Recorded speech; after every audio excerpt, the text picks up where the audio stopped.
Chosen one, this person who betrayed and conspired against you has just realized you were their soulmate, and they are deeply sad, drowning in a devastation they cannot escape. While you are out here becoming more alive and powerful than ever, they are trapped in a constant mental replay of the moment they chose to burn down your loyalty instead of tending to it. You were guided to this truth right now because the universe is closing the door on that painful chapter, ensuring that while they remain haunted by the ghost of what they destroyed, you are free to walk into a life where your value is finally mirrored and celebrated. There was a version of you not so long ago who was already on the move. You were healing. You were sensing that something significant was about to shift.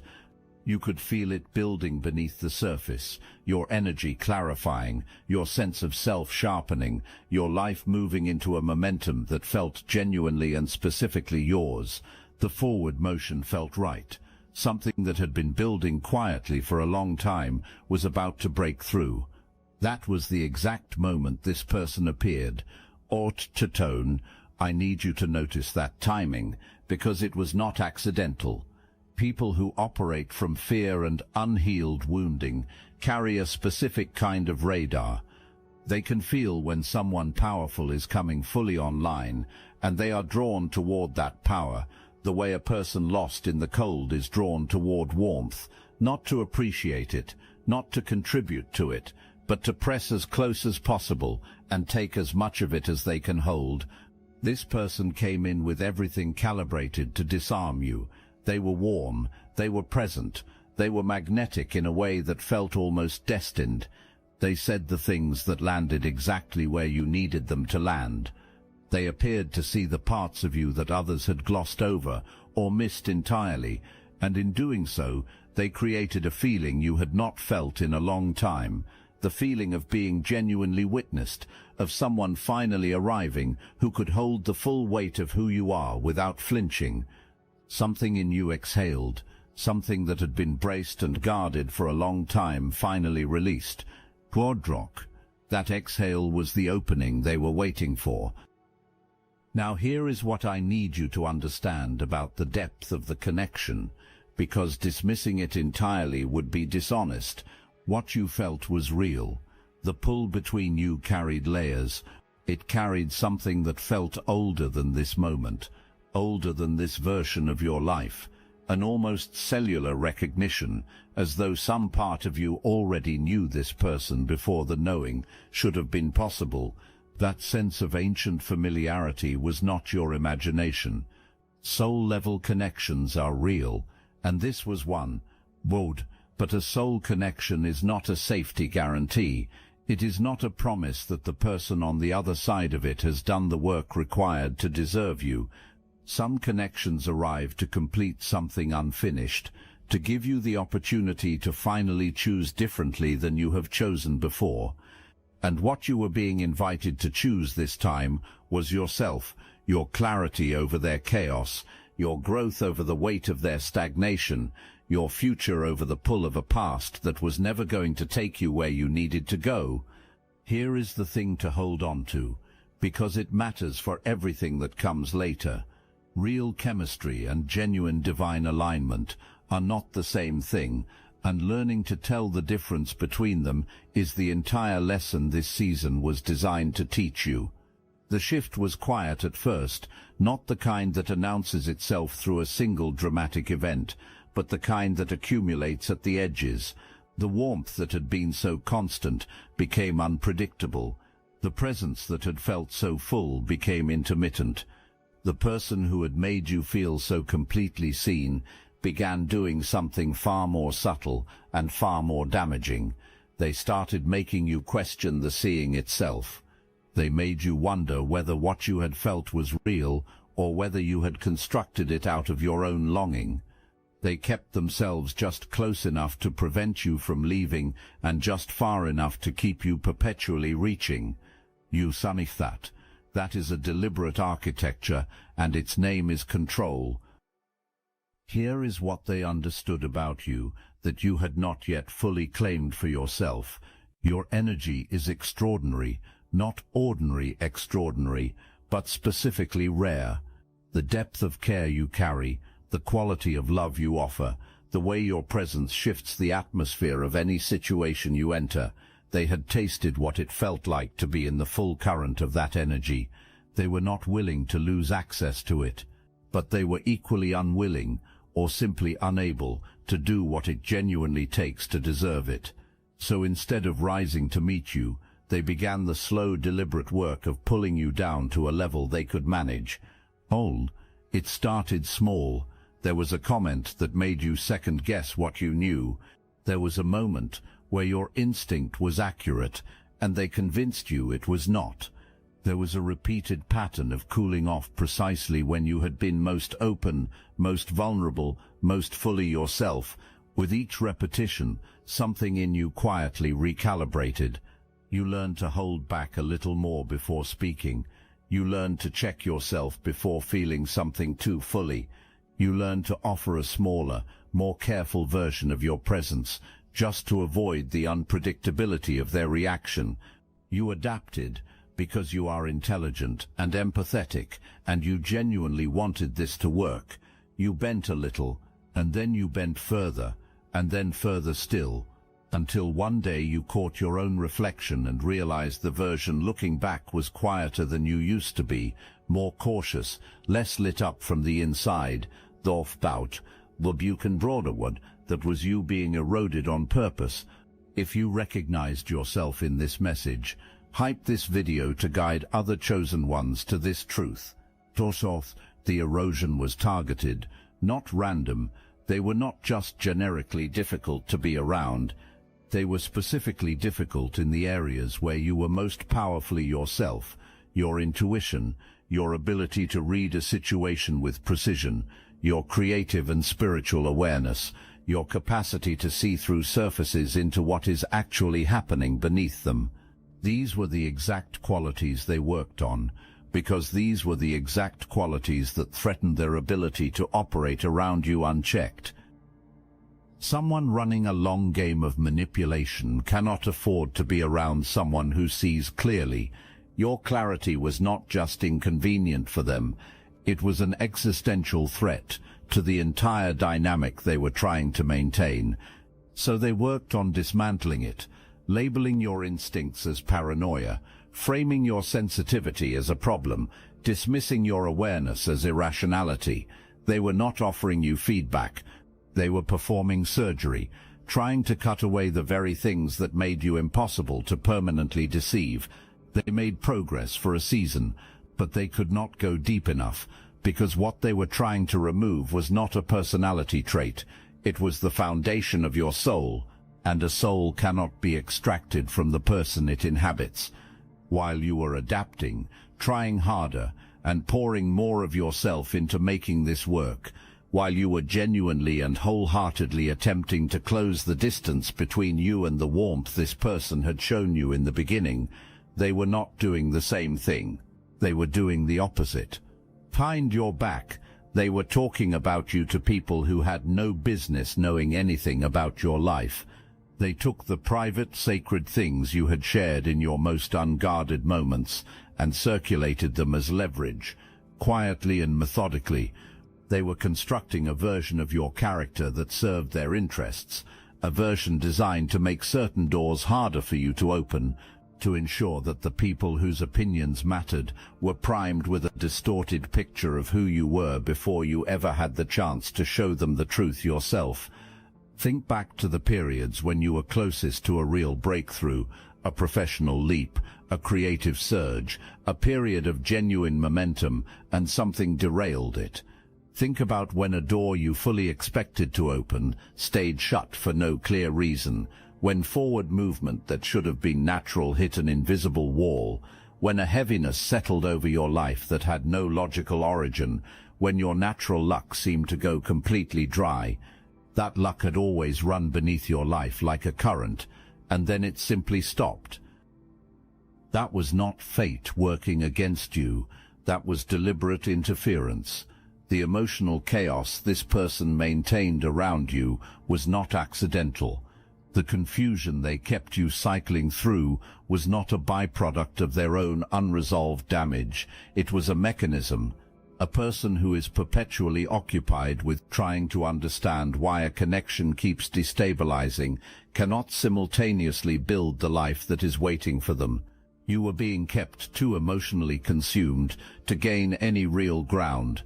And here is the piece that makes it a genuine conspiracy, rather than simply a toxic dynamic. They were not operating alone. Look, you already know the attacks weren't random, and if you're paying attention you can feel it. Their walls are closing in. You've also noticed something else. A lot of Chosen One channels on YouTube have gone quiet. Videos removed. Voices pushed off the platform. The mainstream media is cracking down on us, but we will not give up our voice. So let's talk about what we're doing about it. That's why I built Destiny Engine. And when you join, you're not just supporting your favorite channels, you're also fueling your own rise. It's a 360 win. It generates personalized sequences that help you rewire betrayal into transcendence, turn isolation into sacred power, and transform their downfall into your rise. We are using the Dark Elite's own weapons against them, taking their declassified consciousness technology that programmed competition and scarcity and repurposing it to serve cooperative intelligence. Wedging nothing. The beauty is you don't even have to lift a finger. You put on the headphones, press play, and your subconscious is rewired while your enemies collapse under the weight of their own lies. That Fimbran. This is why I created it in the beginning, so everything they did to break you becomes fuel for your purpose. The collective upgrade is underway. Start your Destiny Engine for $7 today and watch divine justice accelerate in your life. Link in the description. Thokal Wadyuanda, there was someone else involved, a companion, a confidant, someone who knew exactly what was being done and either actively encouraged it or quietly enabled it. Whether that support came from another person in their life or from a pattern so deeply embedded in their own psychology that it functioned like a second voice driving their choices, two forces were working on this together, and they had been coordinating longer than you knew. The betrayal had architecture. There was a phase of information gathering, where everything you shared, your vulnerabilities, your history, your dreams, your fears, was catalogued, not to support you, but to identify exactly where you were most exposed. Then there was a phase of misdirection, where that information was used to keep you looking inward at yourself, rather than outward at what was being done to you. And then there is the phase you are in now, where the full picture is assembling itself, where the truth is arriving through channels you did not expect, and where the confusion of the previous season is crystallizing into something undeniable. This is the phase they feared most, because this is the phase where you stop asking questions about them and start seeing clear answers about yourself. At some point, and it may not have felt dramatic when it actually happened, you made a choice. It might have been quiet. It might have been a morning when you woke up and something fundamental had shifted inside you, a tiredness that went far deeper than the physical, a bone-level recognition that the person you were becoming inside this dynamic was someone you did not recognize and could not respect. You understood that no amount of effort, no amount of love, and no amount of adjusting yourself to fit a shape that was never meant for you was going to close the gap between who you were in this connection and who you actually are. Wantritadan sometime that you eyed up and no be the man in you side and a kesting, not was nogaranax, and that stoen, not cleanly, not once and done. You may have circled back, you may have doubted, you may have had moments when the pull of the familiar was so strong you almost reversed the decision entirely. That is not weakness. That is the reality of breaking a connection that operates at a soul level. It does not snap. It releases slowly, one layer at a time, until the last one finally lets go. The pathway, but the direction of your movement changed, and that is the only thing that matters. You stopped orienting toward them and started orienting toward yourself. The moment that internal compass shifted, everything in the unseen world responded. The forces that had been working on your behalf, blocked from acting fully while you were still choosing to stay in range of what was harming you, were suddenly free to move.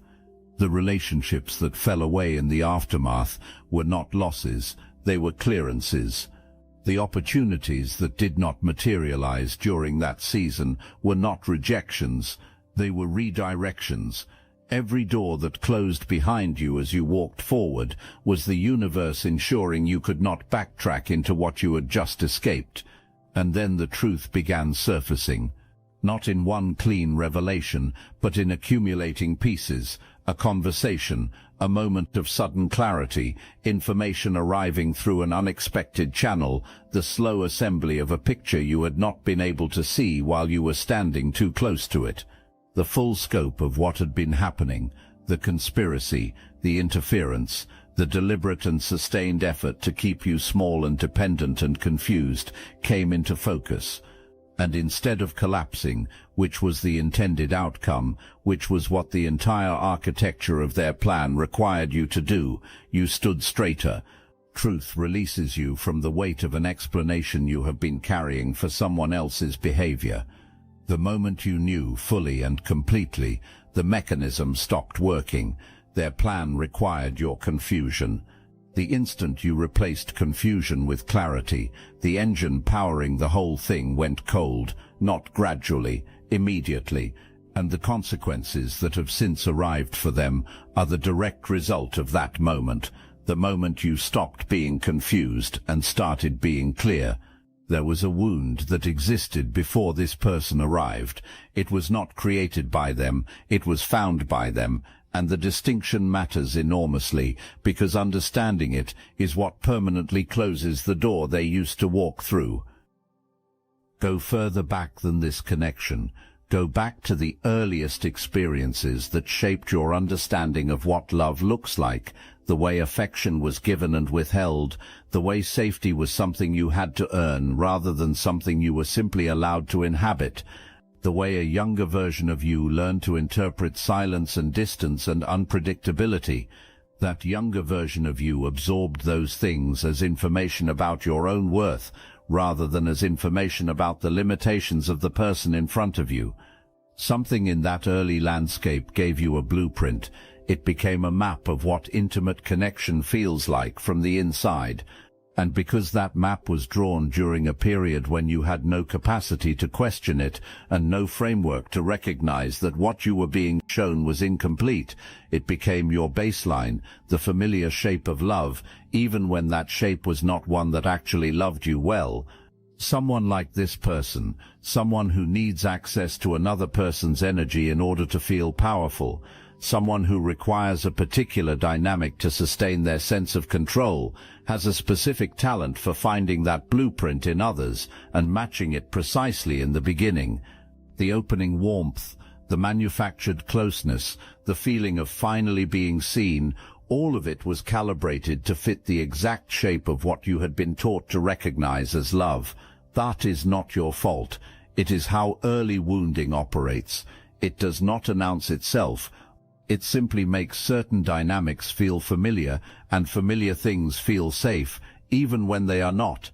The moment you turned and actually looked at that old pain, the moment you stopped managing it by staying busy and sat down directly in front of it and named it clearly, that was the moment this person lost their key. Access to you required that wound to remain unexamined. Access required you to keep translating their behavior through a lens shaped by your earliest experiences of conditional love. The instant you picked up a new lens, the translation stopped working. What they were doing stopped feeling like love. It started looking exactly like what it was. When you healed that wound, you did not just remove one person's access to you. You permanently changed the signal you broadcast. Before, something in your energy communicated a kind of availability for the dynamic that had been harming you. After, that signal was gone completely. Anyone calibrated to exploit that particular vulnerability lost the ability to locate you inside it.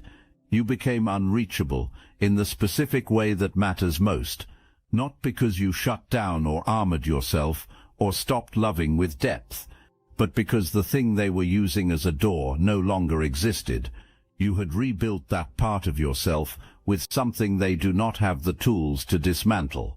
That is permanent, it cannot be undone, and it belongs entirely to you. Guntonkenses have arrived for this person, not as a punishment you had to engineer, not as something you needed to pursue or wait anxiously for.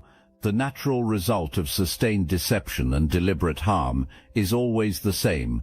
The structures built on dishonesty become unstable, the connections maintained through manipulation begin to fracture, and the energy spent working against your path is energy that was never spent building anything real in their own life.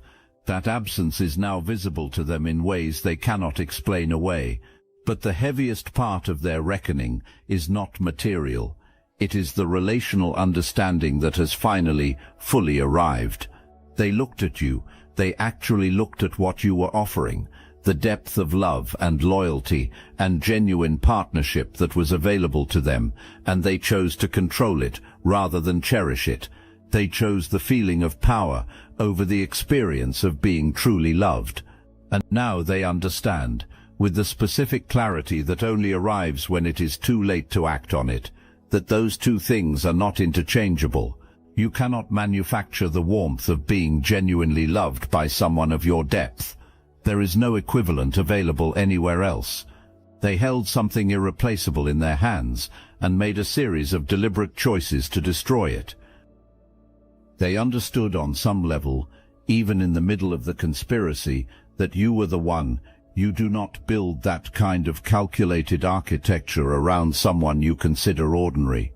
You do not invest that much sustained energy in keeping someone contained unless you recognize, somewhere beneath all the fear and wounding, that losing access to them is the worst possible outcome for you. The betrayal was as elaborate as it was precisely because they knew what they had, and they were too frightened of what genuine love would require of them to receive it honestly, Pete, so they tried to possess it instead. They tried to keep you close enough to benefit from your energy without ever becoming vulnerable enough to actually be loved by you. And now they are sitting with the full weight of that choice.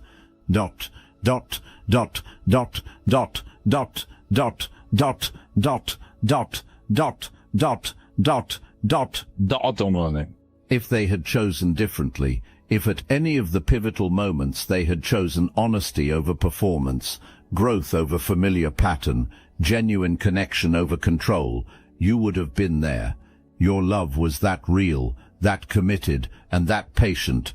They exhausted every last piece of it, through choices they made knowingly, over an extended period, while fully understanding what was at stake. Oh, that is not a minor grief. That is the kind of understanding that remakes a person or breaks them completely. Which direction it takes them is no longer your concern. The lesson is theirs to carry. The reckoning belongs entirely to them, and you are free. You carry a specific quality of energy, a magnetism, a way of drawing things toward you when you are fully aligned with yourself. You have probably always sensed it, even when you lacked the language to name it. You noticed the way certain doors would open when your energy was clean and unencumbered, the way opportunities seemed to find you rather than requiring you to hunt them down, the way your presence in a situation would shift things toward something better, almost without effort. During the season of this person's influence, that quality went quiet. Things that should have been straightforward required far more effort and produced far less result. Momentum that had always felt natural became sluggish and difficult to sustain. And because it happened gradually, you absorbed the absence as evidence about yourself, as though the drought was a reflection of your worth, rather than a symptom of what was being done to your energy. You were not experiencing bad luck. You were experiencing a drain. The constant emotional labor of managing this person's unpredictability, the confusion they maintained around you, the anxiety of never knowing which version of them would show up, all of it was consuming the very resource that made you exceptional. Your energy was being pulled towards sustaining a dynamic that was designed to deplete you, and it was being pulled away from the life that was waiting for you to bring your full self to it. That drain is over. The moment the dynamic ended, the drawer on your energy closed. And what is happening now, what you can probably already feel beginning to stir in your life, is the return of everything that was held in waiting.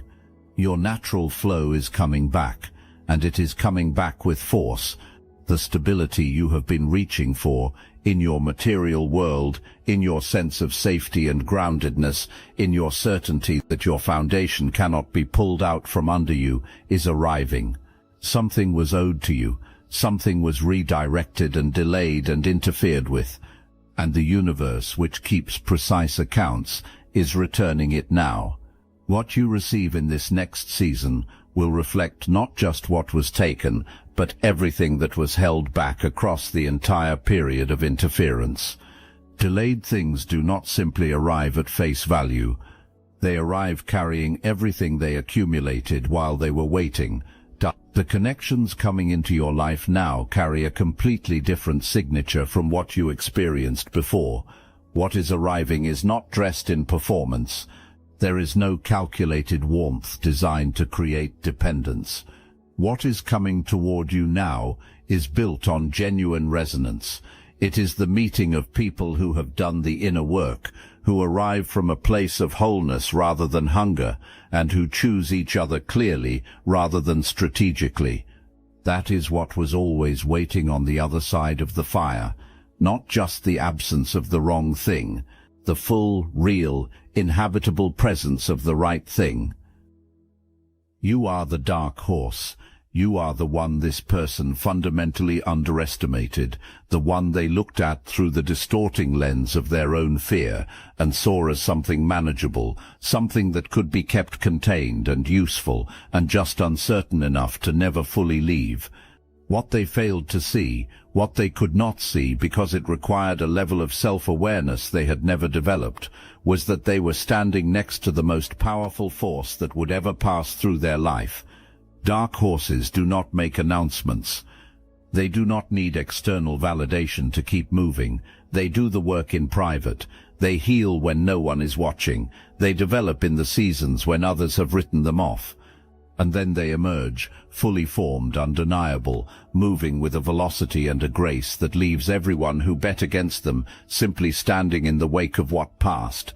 During the season of this person's influence, you were made to feel that your particular quality of being was a liability, too intense, too deep, too perceptive, too unwilling to fit the shape of what was comfortable for someone who needed to manage you. And the cruelest version of that diminishment was not the moments when it was said out loud. It was the sustained, quiet pressure that eventually made you wonder whether it might be true, although usually never true. Not for a single moment. You do not fit neatly into what is average, because you were never designed to occupy average space. The people who tried to reduce you to something comprehensible to them did so because the full scope of what you are exceeded their framework entirely. That is information about the limits of their perception. It has never been information about the limits of your worth. What this person tried to prevent is exactly what has now happened anyway. You have become the version of yourself they most feared existed beneath the surface, the version that does not require their approval or their presence to know its own value, the version that can look at the full truth of what was done and use the knowing as solid ground to stand on rather than as weight to collapse under. You were always going to arrive here.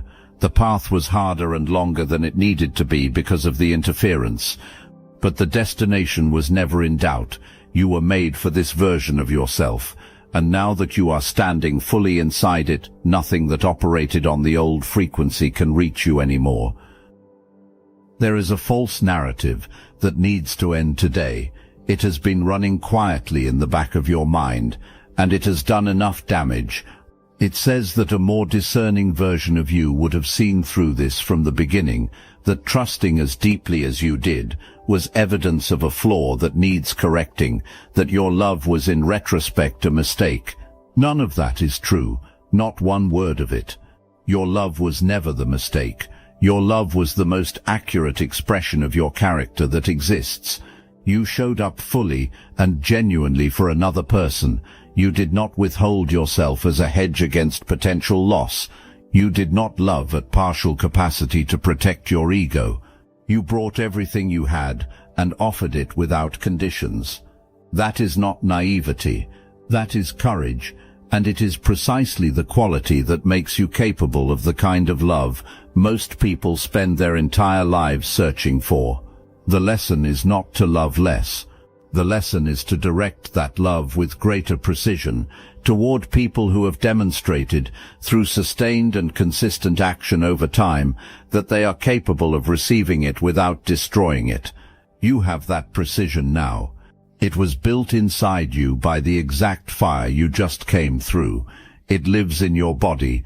It lives in the part of you that immediately registers the difference between intensity and integrity, between someone who is drawn to your energy and someone who is willing to do the actual work of deserving access to it. And here is what I need you to sit with, because this is the specific truth at the heart of everything this message promises. This person came to understand too late, completely and without any path back, that you were their soulmate. Not the convenient or comfortable version, the real one. The person whose love would have genuinely changed the entire quality of their life if they had been brave enough to receive it honestly. They knew it while they were betraying you. You do not construct that level of deliberate architecture around someone you consider expendable.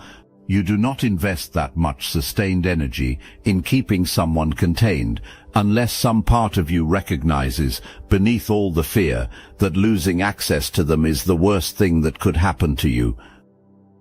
The power they chased was hollow from the beginning. Control is not warmth. Manipulation is not intimacy. Access is not love. And the specific absence they are living with now, the cold where your energy used to be, cannot be filled by anything else, because what you offered was not replaceable. They know that. The knowing without any path to change it is exactly the weight they will carry forward. That is their consequence. It is not yours to manage and not yours to mourn on their behalf. It is yours only to understand, so that you can finally stop carrying the question of whether any of it was real. It was real, you were significant, you were the one, and they chose wrong. Now, here is the final truth, the one the whole arc was building toward, the one this person is living with in the rubble of every choice they made. They knew you were the one, not suspected, knew, and they chose fear over you. They chose the hollow comfort of control over the terrifying beauty of being genuinely loved by someone of your depth. They chose to diminish you rather than rise to meet you, and the heaviest sentence in their entire chapter is simply this: they had everything. They held it in their hands. They looked directly at the life they actually wanted, the real love, the genuine partnership, the connection that would have changed the entire quality of their existence, and they were so frightened by the vulnerability it required that they destroyed it instead. That grief belongs to them completely. It is not yours to manage, not yours to mourn on their behalf, and not yours to keep revisiting in the hope that understanding it further will make it hurt less. The only thing that makes it hurt less is turning your full attention toward the extraordinary life that exists on your side of this divide. Lidjorm, you are the dark horse. They bet against you with everything they had. You Pyatt, well, now look at where you are standing. You are still here. You are whole. You are moving. And what is approaching you? The love, the stability, the aligned and genuine connections, the restoration of every single thing that was taken is arriving now, not someday, now, with the full momentum of everything that was held in waiting. They are in regret. You are in your renaissance. Those are two entirely different places to occupy. Stand in yours completely, without apology, without shrinking the scale of what you survived so that it is more comfortable for the people around you, without minimizing the magnitude of what you are becoming, or this was always where you were headed.